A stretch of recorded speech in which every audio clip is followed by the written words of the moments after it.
Good evening. Thank you for joining us tonight. I'm Mike Namapod, and this is your news. That's not bad. Yeah, That's pretty good. I'm half chugged. Like, that's pretty good. We could really make something of this. I need like cameras to like turn, like while I'm like patting my papers and like look at the different cameras.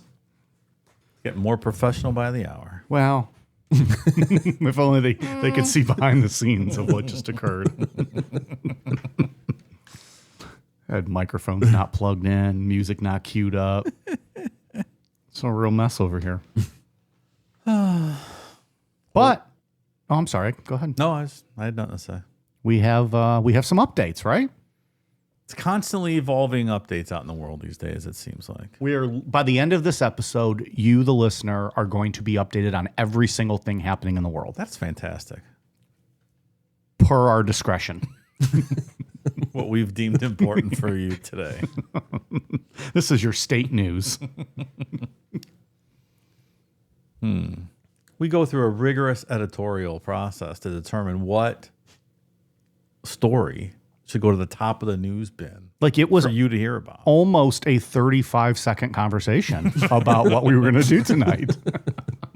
That's a lot of time, man. It is. Time is precious. Well, what's first, I wonder? We're going to start off in the world of NXIVM tonight. NXIVM. I'm sure you remember that. It was led by your fan or your pal Keith. Your fan. Oh, he might be your he fan. might be my fan, but I ain't his. Or any Keith for that matter. Hey, Keith, if you're listening, any of Keith, fuck you. You're a failure to your family. Destined at birth with that name, right? There's nothing you can do. It's unavoidable. It's not their fault, but you can change your name. And That's if they true. haven't, then that's on them. I can't help them at that point. Like, do you recommend all Keiths when they turn 18 that they should go down to the courthouse and change their name immediately? If their parents haven't already come to their senses and helped them change their name, absolutely. To anything is better than Keith. But Big Balls McGee. You would well, that's recommend a fucking awesome name. Come on. I would join that cult. Who's their cult leader? Big Balls McGee. Haven't you heard of him? No? Well, you can get mushroom stamped tonight. All right, back to NXIVM. Claire Bronfman released from BOP custody. How about that? Claire was the rich one, right, Ian? Yeah, the Who was the money Seagrams. bags, the heir. Yeah. Mm-hmm. Yeah, her and her sister were the heirs to the Seagrams fortune. That's some good coin, right? It's got to be. Keith got a lot out of that. Who doesn't love a Seagram's wine cooler? Come on. It's delightful. They still make those? I don't know. It was Sun Country and Bartles and James back when I was a young man. That was the wine coolers. Really? Sun Country's a 2 liter. You just chug a fucking whole 2 liter. Jesus wine coolers. Christ. So aggressive of a wine cooler. And then you have the liters. ultimate stomach ache after. Horrible. Disgusting. Claire Bronfman has paid her debt to society. The U.S. Bureau of Prisons officially released the Seagram heiress and NXIVM financier from custody on June 27th, 2025. See how current our news updates are? Well, we told them Look at they'd be that. up to date. She will now begin a 3-year period of supervised release. Keith Rainier, the founder of the once powerful group, also known as Executive Success, remains at USP Tucson. His release date is scheduled in just 34,767 days on June 26th, 2120. That's my favorite line of the whole story. 2120. Ooh. On September 30th, 2020, Judge Nicholas Garofis sentenced Bronfman to 81 months in prison for 1 count of conspiracy to conceal and harbor aliens for financial gain and 1 count of fraudulent use of identification. The judge noted she participated in the smuggling of 11 or more aliens, commenting that Bronfman, quote, exacted labor that she did not pay for and took advantage of these individuals' financial straits and immigration statuses in a manner that exacerbated both their financial and emotional vulnerabilities. That's quite a statement from the judge, huh? The judge had calculated her sentencing guideline range at 21 to 27 months. However, he imposed an upward variance of 3 times the high end of the guidelines, giving her 81 months, of which she spent 57 months in BOP custody and granted 24 months off for good behavior. She paid a $500,000 fine, a forfeiture of $6 million, restitution of $96,605 to one of the immigrants she allegedly exploited, Sylvie Lloyd, and to top it off, a $200 special assessment. Bam. Bam. Fucking Emerald's back. What Take show that, was convict. that Bam. on? Was that on a history show? It was. Yeah. The Dr. Feelgood concoction. Dr. Feelgood, Max Jacobson, available in the archives, patreon.com/necronomipod. Her sentence would have likely been lower, but for a letter she wrote to the judge just before sentencing. In it, she said she was sorry if she had hurt anyone. It was not her intention. And then she added that Rainier had, quote, greatly changed my life for the better. Oh. Way to go. She wrote it because she meant it. Because somewhere inside, Claire Bronfman believed the man who sat behind bars had made her life better. It was foolish, perhaps, but it was human. And the judge, being human too, added several years to her sentence. That's all. Who wrote this? This is a well-written article. It's from someone in Brooklyn, because it says in Brooklyn, they call that a learning opportunity.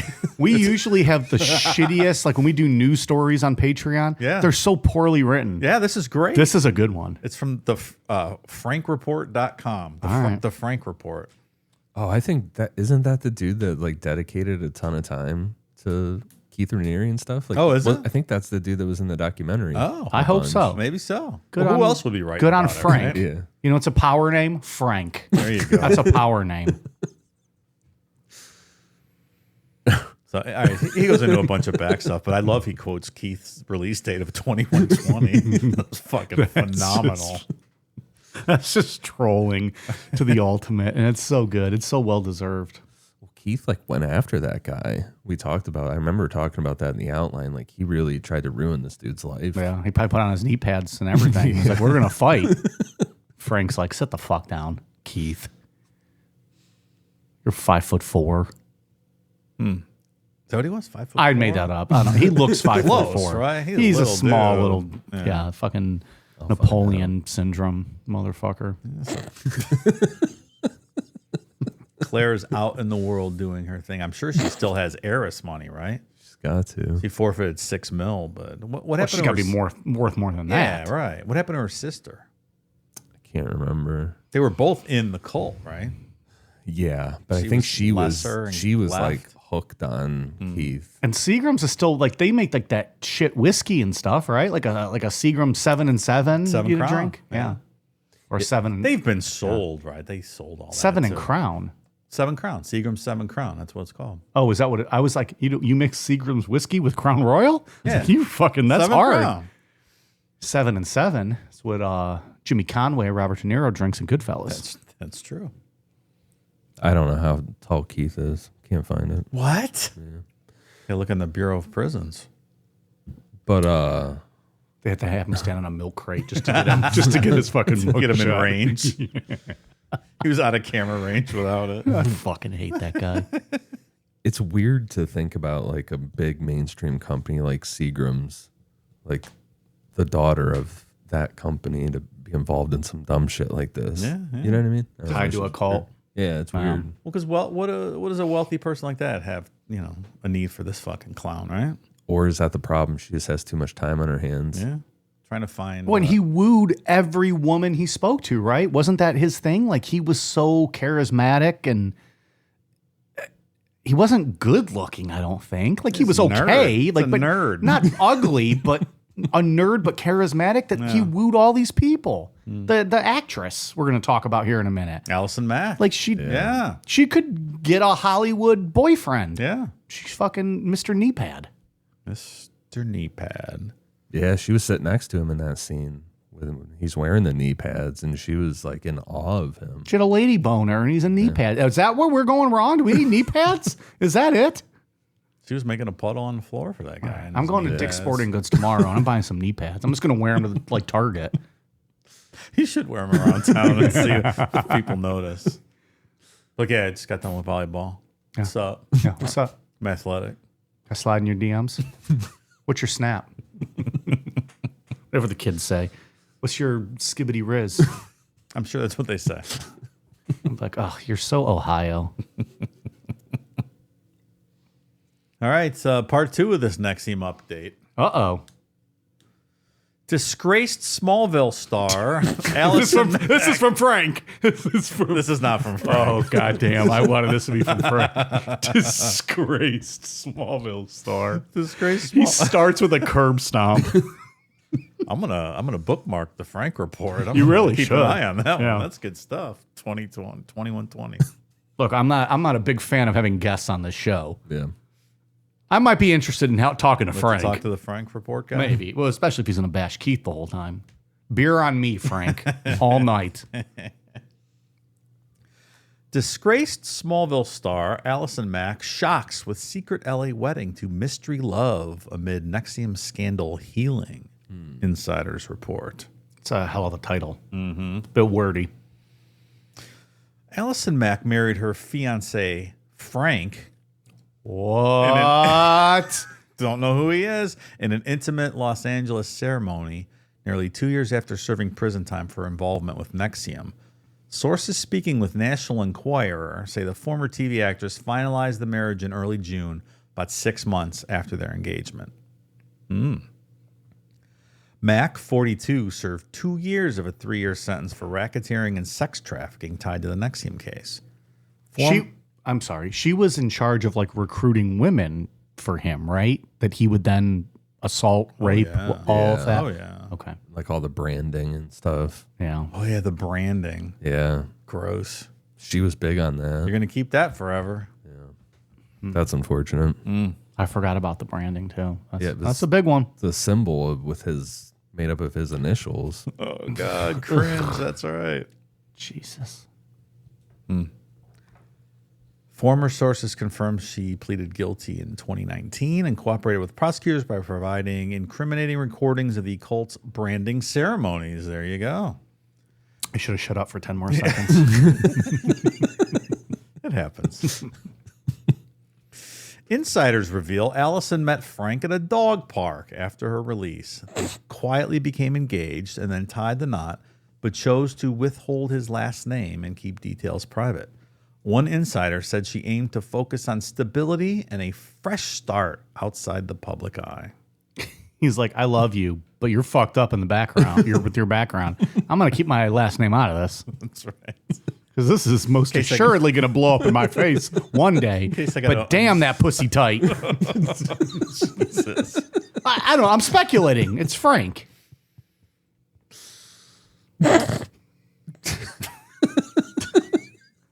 Who knows? Some good trim, as they would say. Right? Trim. That gash is on fire. Oh, man. Oh, boy. Where were we at here? I don't know. Though, Out to lunch. though Mack did not testify directly against NXIVM leader Keith Raniere, sources say she furnished prosecutors with audio of cult members being branded with his initials. Her letter to the court apologized to those she introduced to the group's schemes and sought leniency for her cooperation. Sources talking to National Enquirer say tensions ran high behind the scenes. One insider said Frank had to support Allison through backlash and media scrutiny. Another claims she struggled with anxiety leading up to the ceremony due to unresolved emotions tied to her past. She's still in love with Keith. Yeah. Is that what it is? I don't know. Well, she can wait till what? 2120. 2120. 95 years from now. Maybe she can marry him. When she's riding Frank, is she thinking about Keith and the knee pads? That's the question. Look, if I'm Frank, I'm thinking that probably. Maybe Frank likes it. Being cucked by a guy in prison. Mentally cucked? Mentally cucked. Ooh, that's a dark road, my friends. Dangerous game. Yeah. Be careful. While Mac and Frank, that's a good duo name, right? Mac and Frank. It's like macaroni and cheese with little hot dogs cut. That's like a good branding thing. Like, is that a hot dog place? Is that an ice cream? Like Mac and Frank. Yeah. Mac and cheese. And oh, yeah. I would eat some cut up hot dogs and the mac and cheese. That's that poverty meal that is delicious. Most peasant food's delicious. Absolutely. Oh, yeah. I'm curious as to like if he knew she was Allison Mack when he first met her at the dog park, or if he's just completely like, I don't even know who you are. Like, good did question. she eventually break the ice to him? Like, oh, hey, by the way, this is who I am. Do most people in LA recognize her after all? She hasn't been on TV in a long time. Right? I wouldn't recognize her right now. I don't even know what she looks like. Yeah. No, I could probably walk right past her and I wouldn't. Like that's the picture from the Suns. Yeah, thing. that. No, I don't know who that is. Do you think they're like just laying in bed and she's like, by the way, here's my Wikipedia page. I'm going to go take a shit. You read that and then we'll regroup in a few minutes and we'll see if you still want to be here. Probably he's banging her. He's like, so what's with the brand, Toots? Yeah. She's like, "Well, by the way. have you heard of Keith Raniere? He's like, of course not. Who the fuck is that? While Mac and Frank have reportedly launched married life off the grid, insiders warn her transformation won't be smooth. Having regained her freedom, Allison now faces public judgment and the weight of her past actions, including the NXIVM brandings. That's really all it is. That's the end of the story. Okay. It's rough cut. End. Hard stop. Because then you get into observers online remain split. Well, we don't give two fucks about it. Who cares? Yeah. All right. Well, she did her time, right? I guess. Yeah. She paid her debt to society. What else can you ask for? Good on her. I hope her and Frank are happy. What happened to the other lady? She was ill. Didn't she get a compassionate release? Yeah. The main lady. Is she still alive? I don't know. Let's see. Nancy, yeah. Nancy Salzman. That's it. Nancy Salzman. Good memory, pal. It's almost like he knows this stuff. Yeah. It's almost like you wrote an outline about all this stuff and did an investigation. Probably multiple parts, I think, on NXIVM. Fucking A. She is still alive. She's 70. Okay. How serious were those health issues? Fake that compassionate release. Yeah. Now she's living high on the hog. Not my hog, but someone's hog. Allison's high on the hog now, too. Well, with a name like Frank, you're packing. Frank. Yeah, I don't know why she got released, but she's still alive. She had cancer, I think. And That sounds right. that's bad karma. I'm not wishing any harm towards Nancy Salzman.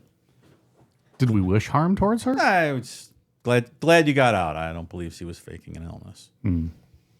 Damn. I've seen a Seinfeld episode where someone fakes cancer. Just saying. I saying. I saw it's an Always Sunny episode where the same thing happened. It happens. Oh, man. No. Well, there's your NXIVM update. That's the NXIVM update. Let's see what happened to the other Seagram's daughter. Oh, yeah. You doing a live look up? Live. Look up. Choo-choo-choo-choo. She had a class action lawsuit filed against her. Uh-oh. Yeah, a lot of getting sued on her end. Yeah, well, they had the money. Oh, I forgot she did shit with the Dalai Lama under NXIVM. That's a crazy story. Oh, Dalai Lama. What have you gotten yourself into? Yeah, and he was kissing that kid. Do you remember that? Yeah. He gets himself into some situations, that Dalai Lama. Yeah. Pump the brakes there, Mr. Llama. Mr. Llama. All right, I have one more story if you gents are interested. Nah. Bye. Cuts me off. Let's do it. Do you guys remember the Paddy guy that went missing in Australia from the pub? Yeah, I watched that documentary. Yeah, it's like 15 people in that town. Yeah. None of them have roofs. They sit outside. Roofs. I said roofs. Roofs. They sit outside. They drink. All day. They eat, what are those things? Meat pies. Meat pies. Yeah, meat pies. Maybe it's kangaroo. Maybe it's human. Nobody fucking knows. Nobody knows. They were advertised as camel. Is that what it was? Yeah. Oh, that's right. Because we had a whole debate. Like, are there fucking camel walking around Australia? Yep. And it turned out they were a huge supplier of camel meat. There's like millions of feral camel just wandering around in Australia. Like, that's just, at least to me, or to all of us, just something that I would have never guessed. No. Yeah. That was a really fun documentary to watch. Sad ending, obviously. Last Stop Larrimah, if you've never seen it. That's right. But it literally just is. It's like if you showed a European a documentary about NASCAR and they're like, yeah, that's fucking America. I watched that and I was like, yeah, that's fucking Australia. That's exactly what I expect. Right. Like, I get it. Yeah. You're telling me exactly what I know. An infamous Aussie pub at the center of an 8-year-old Outback mystery in a Netflix series that gripped the world has hit the market. Attention, entrepreneurs. The Larrimah Hotel in the Northern Territory is for sale for the first time since the popular 2-part series was released in 2023. That was fucking 2 years ago for the first time in 2 years. Yeah, that made it sound like it's been like 20 years. Clearly, the documentary was not good for business. Yeah. The show delved into the disappearance of Paddy Moriarty, who was one of the town's 12 residents and a regular at the pub when he went missing. The Irish-born 70-year-old was last seen with his red Kelpie cross Kelly. What the hell is that? With his red Kelpie cross Kelly. I don't even know what that means. It's his dog. Oh, is that the dog? It's the dog, but I don't know why they had added all those extra words. I feel like that's some Australian slang in there or something. Is that a dog type, a red Kelpie cross? And the dog's name's Kelly, I guess. All right. Leaving the Pink Panther Hotel in Larrimah on December 16th, 2017.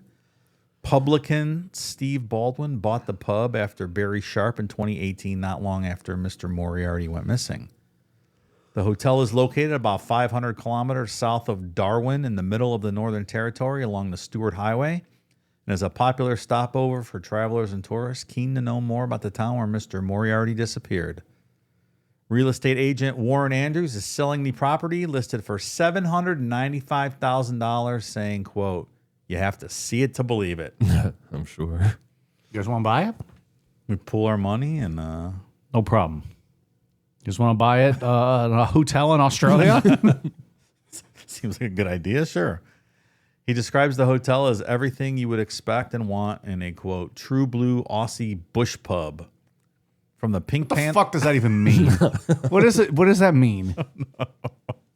From the Pink Panthers, the giant drought stubble, to the resident emus and crocodiles, this pub is steeped in history and mystique.